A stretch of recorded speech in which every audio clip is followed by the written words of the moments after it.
think of. Why are you messing with? Playing footsies down. I'm not. Put my feet back up. You gotta come up. Okay. Go ahead. They waiting on you to talk.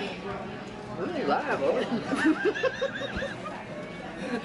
Hey, check this out. Okay. What's up, everybody? Mighty Mom here once again.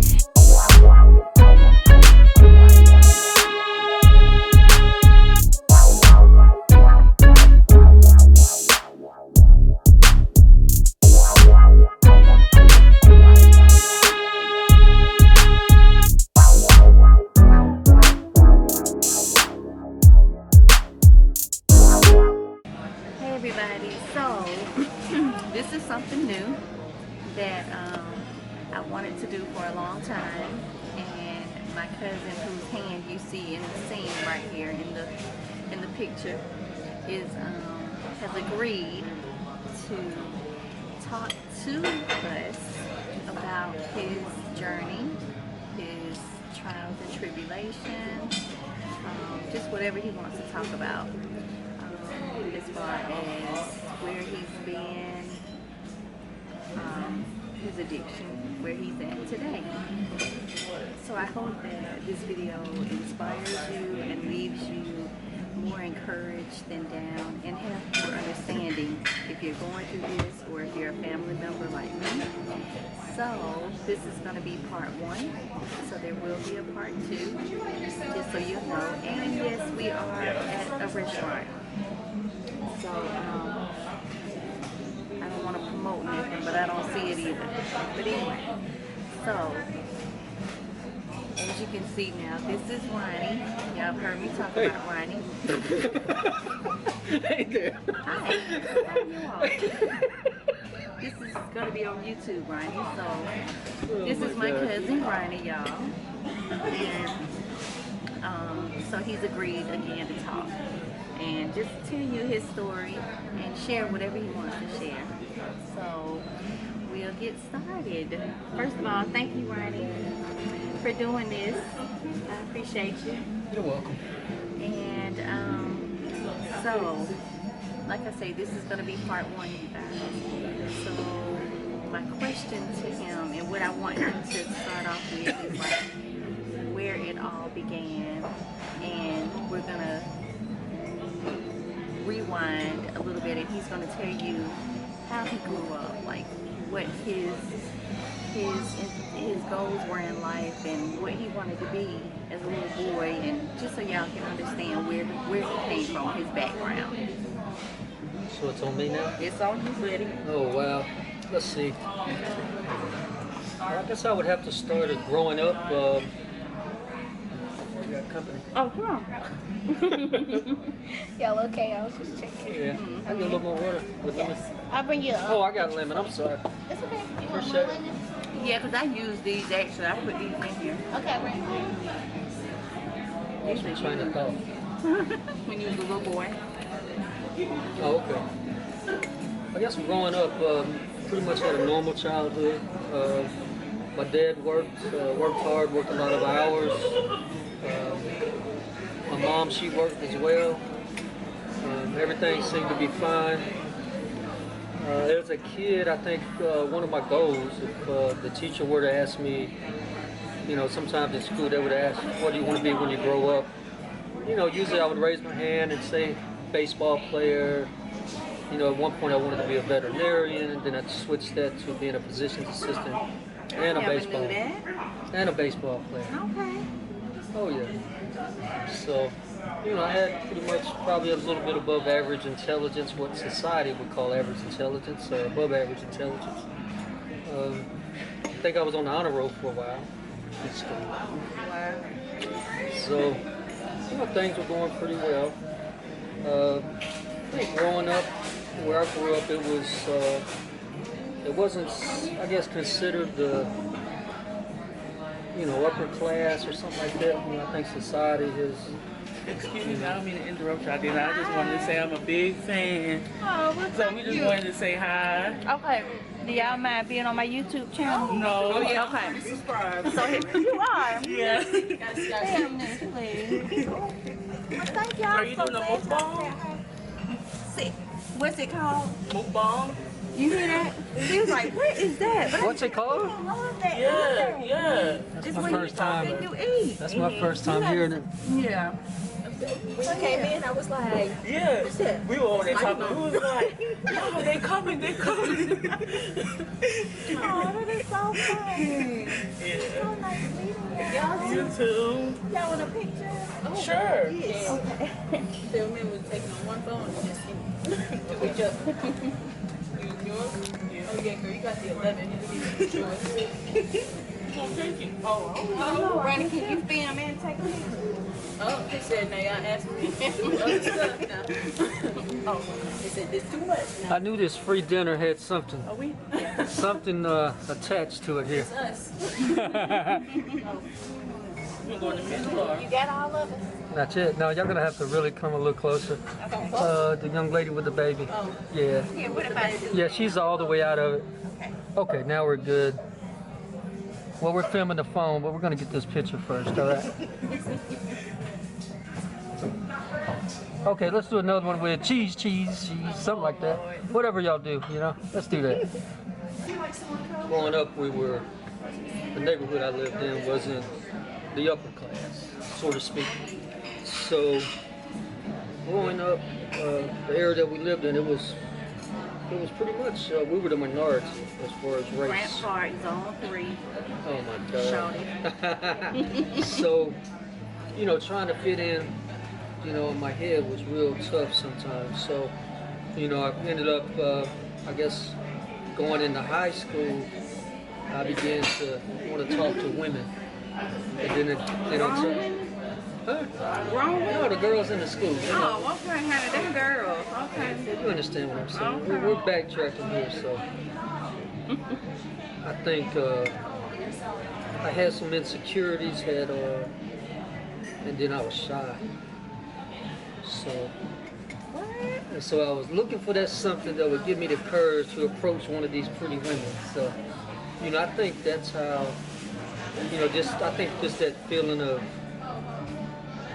one that didn't feel like I fit in. Then on top of that, I didn't have the confidence to talk to girls, the women that I wanted to talk to. So, you know, at some point, I can't remember when it started, but I tried marijuana, and maybe a little bit of alcohol. So what made you want to try it? Just to build your confidence so you can talk to women? I think it was a combination of two things. I think it was, you know, actually maybe three things. I was curious, number one. I was curious of how it would make me feel. Then number two, I thought the guys that did it were cool. So now I figured I would fit in better.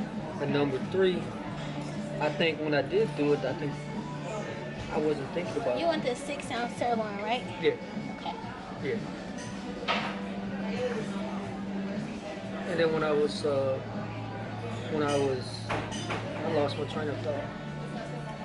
The reason that you first tried marijuana or the two substances. Okay, curiosity, then thinking that you know, that the guys that were doing it were cool, and so, and I think once I did it, that's how the part come in with the being able to talk to women. I found out once I tried it that, man, I could talk to some women now because I had something to fall back on.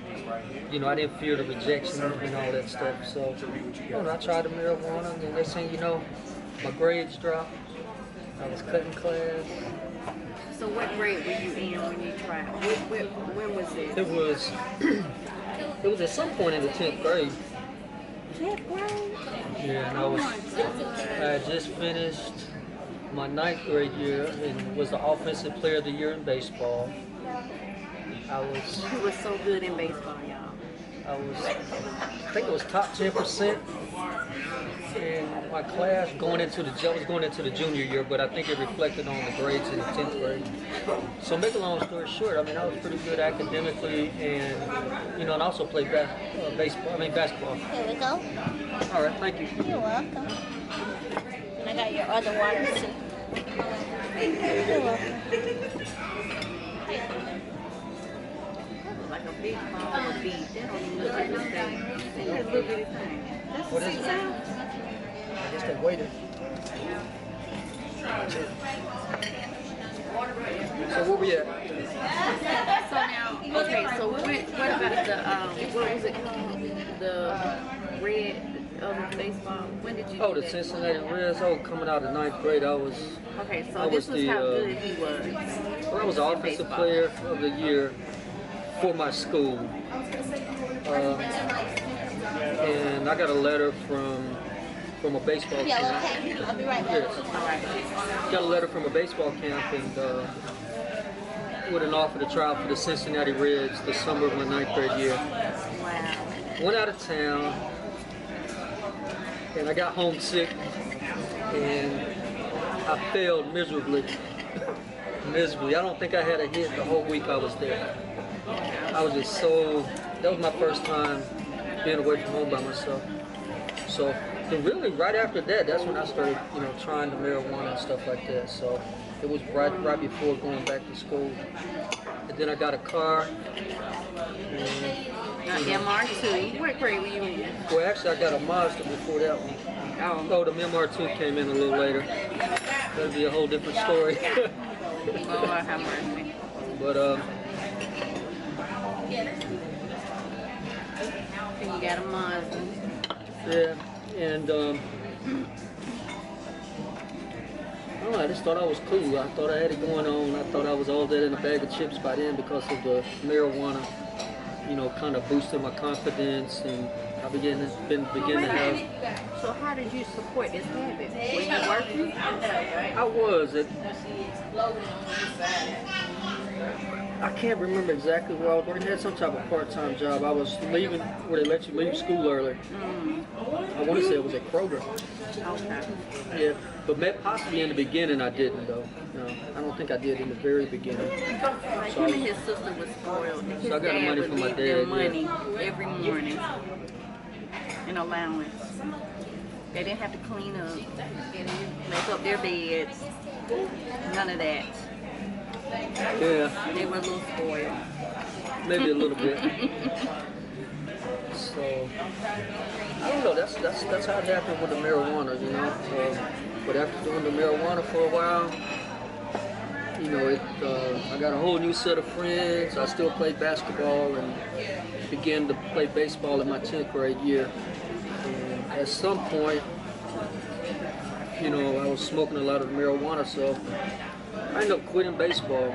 I just quit, just kind of running around the streets and, just had other things to do. So I thought. So somewhere around April. I know it was in April of 1987, so I would have been 16. I tried cocaine for the first time, and as soon as I snorted it, I knew I was hooked.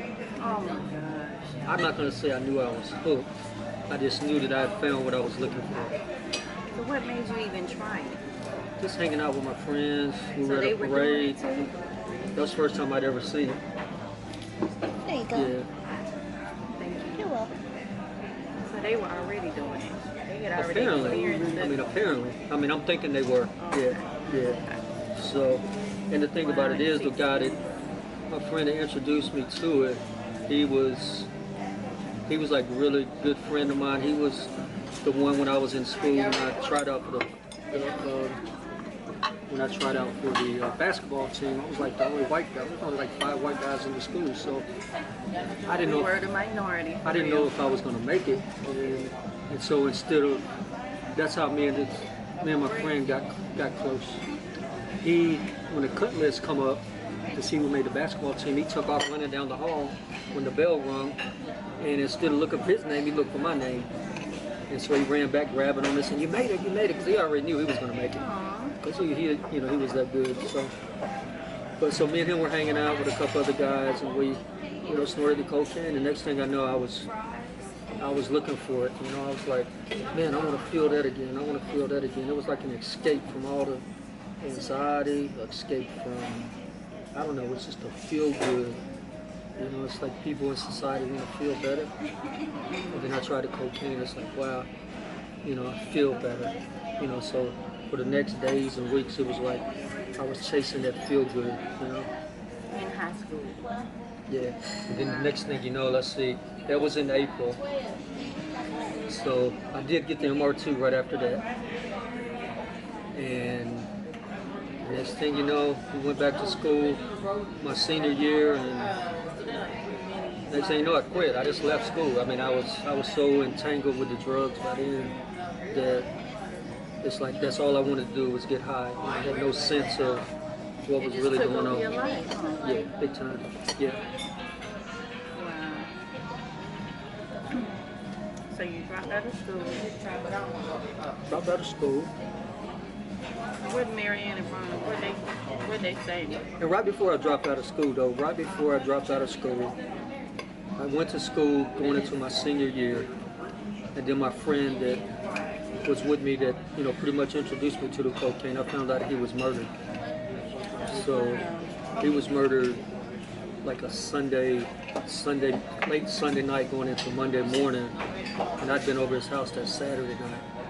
So that kind of threw me for a loop for a while. So right after that, I just kind of started hanging by myself.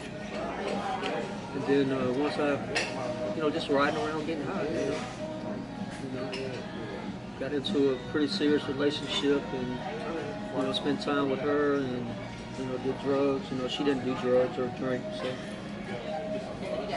that's kind of the extent of that. But So how long did this last? Up until it really get to a point where it was really, really bad. oh yeah, it was real bad. I started, it got so bad I was stealing checks from my parents and going to the bank and signing the name on the checks. And so I did that for, I want to estimate about a month before they found out. It was probably close to up under a month. But what they did, they had me access to, it gave me access to a lot of money. And so I was doing, you know, $150, $200 worth of cocaine a day. You know, probably at that time still doing some marijuana. And so during that period, I remember it was Valentine's night. I was with a friend of mine, and we were doing cocaine, and next thing I know, my heart tightened up. And it felt Your like, heart? yeah, I don't know, the way I can explain it, it felt like, you know, if someone had like a little paper bag and you ball it up and it crumbles, that's how my heart felt. And I thought I was dying, and then I jumped up and I was like, man, I couldn't hardly breathe. And the guy I was with, he wouldn't let me out of his room because his mom was going to find out that we were doing drugs. So, He didn't call Robert. 911? No. So somehow I pushed him out of the way, and I went downstairs and knocked on the door. And when I knocked on that door, the lady knew me. And when she come to the door, she didn't ask any questions. She just dialed 911 because she said I'd already started turning blue. So and then the cops pulled up first. They're afraid to get out of the car, you know, because I guess, you know, the way I'm acting, I'm clutching my heart. My dad shows up, you know, asks me, what's wrong? And I said, I think I'm dying. And so, you know, the next thing you know, the ambulance shows up and go to the hospital, and then it's like, you know, they keep me all night, and, you know, they tell me if I keep doing it, I'm gonna die, you know, so I made a recovery, you know, so then the next morning I couldn't walk. I woke up and I physically couldn't walk. I was so, I mean, I was just drained from whatever happened with my heart. So that was, right after that I went into rehab the first time. How long did you stay in rehab? I think it was 13 days. That's it? Yeah, I went on a pass and I left. And when I went back to rehab, from the pass, they said I failed a drug test, but still to this day I know I didn't use. I don't know how it showed up positive, but I didn't use drugs that time. So they put me out, and I stayed straight for a while. I didn't go back to cocaine for, you know, probably some months. I just started drinking. I was afraid to do it again. And, but eventually I got the courage up to do it again. And then things just spiraled downhill from there. So then, you know, pretty soon my dad died. Had to get out on my own. And life got tough. I think it's significant to mention that on July the 14th of '86, I accepted Jesus Christ as my Lord and Savior. And at that time, I just began to meddle with marijuana and alcohol. And I knew that something was different on the inside of me at that time. And I don't know, I just felt like the Spirit of God was just on me, in me. It's kind of hard to explain. So I had this desire not to go back to the marijuana, but it's kind of hard when you're dealing with, and I kind of believe that we're spiritual beings having a human experience. So it's kind of hard dealing with life and then trying to live for God. So I pretty much, I guess they call it a, when you fall back. I can't remember the terminology, but when you kind of go back to the way it used to be, going back to the old ways. So I think that was a real significant day in my life that would, in the end, alter my life and change my life for the good. Hey everybody, so you know that the surroundings has changed, so we left the restaurant because we can only rent the booth for so long, and we're here picking up Arnesia. So that's why we're in the car, and it's a little dark because it is kind of late. So just to let you all know why we went from the restaurant to the car, and yeah, that's why. So we'll continue. Before I became, I guess, 20 years old, my dad was diagnosed with cancer. He told me that he was dying and he needed me to get my life together. And I took that as pretty much his dying wish. He told me to take care of my mom and my little nephew. And I gave it my all. I ended up getting a job at Zoo Atlanta and tried to quit using the cocaine, but by that time cocaine had such a grip on me that I couldn't seem to quit. No matter when I went to seek help, I continued to use. Around this time, after his passing, after he died, I was left with the guilt of not fulfilling his dying wish. I had to get out on my own for the first time. I was pretty much lost in a world of addiction. Also, by this time, I'd lost whom I thought was a woman that I was going to marry. By this time, I'd lost 3 friends, 2 to gunshot wounds, and 1 by a hit-and-run driver. And so at this point, my life was spiraling out of control. For the most part, I didn't know if I was coming or going on most days. I was able to maintain my job for 3 years at Zoo Atlanta, and eventually I would lose that job, and that's when things got really turned for the worse, so to speak. I would end up homeless for the first time, and I slept in the same park in which I once was a supervisor. Wow. Okay, y'all, so this is part 1 of I don't even know a title yet, but the journey of Ronnie's journey. So we will pick up next week, and where Ronnie says that he became homeless, and we'll go and visit some places where he actually slept on the street. And so y'all look forward to seeing that, and I hope this video has encouraged you. I hope that you find peace in it, if that's where you are with it. And when I say that, because not only does it affect the person's life who is addicted or has a bad habit or whatever it is, but it affects the people around them that love them. And I don't know if they even realize that, how much it hurts people around them, and to see where they have been. Because I mean, you see people who had it going on in high school, or you know, that family members, and they get on drugs and they look like a totally different person. So again, I just hope that you find something out of these videos, this video and the one for next week. So stay tuned, y'all, and you know what to do. Go subscribe, comment. If you have questions for Ronnie, please comment below and we'll try to answer those on the next video. And again, stay tuned. Thank you for watching. Peace. You gotta say peace. Peace. Like that. No, peace. Put a little bass in it, boy. Peace. Pete. You know, you want the high pitch. I go down, you go up. What?